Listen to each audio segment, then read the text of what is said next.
Assalamualaikum warahmatullahi wabarakatuh. Perkenalkan, nama saya Fadil Muslo dari NK1 Manajemen Universitas Primata.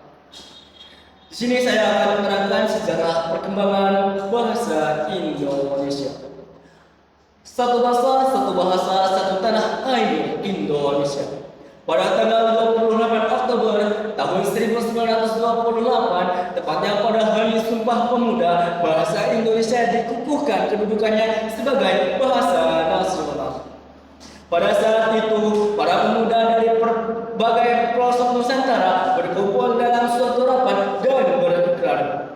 Satu, bertumpah darah yang satu, tanah air Indonesia. Dua, berbangsa yang satu, bangsa Indonesia. Tiga, menjunjung bahasa persatuan, bahasa Indonesia.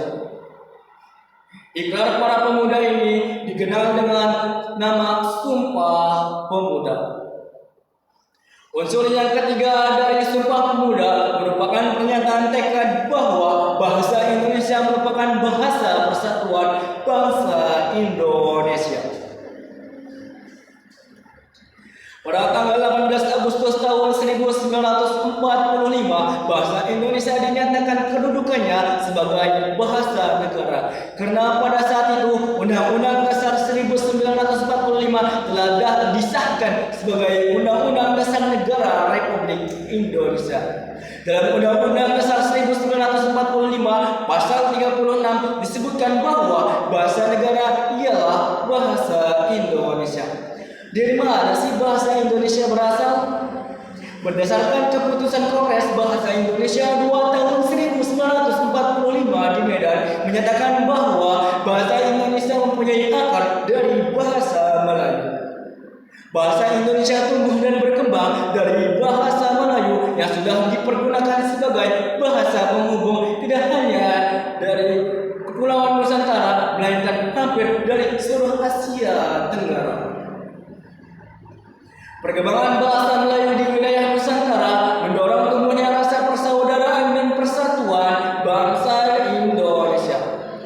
Para pemuda Indonesia yang tergabung dalam perkumpulan pergerakan secara sadar mengangkat bahasa Melayu menjadi bahasa Indonesia yang menjadi bahasa persatuan untuk seluruh bangsa Indonesia sesuai isi Sumpah Pemuda 28 Oktober tahun 1928.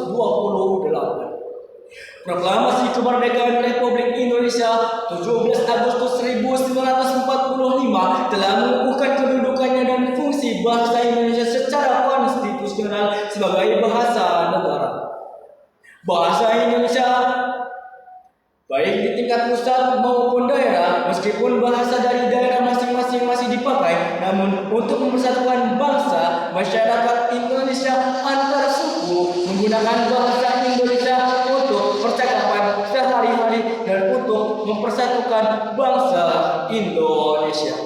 Sekian dari saya, kurang lebih mohon maaf. Billahi taufiq wal hidayah. Assalamualaikum warahmatullahi wabarakatuh.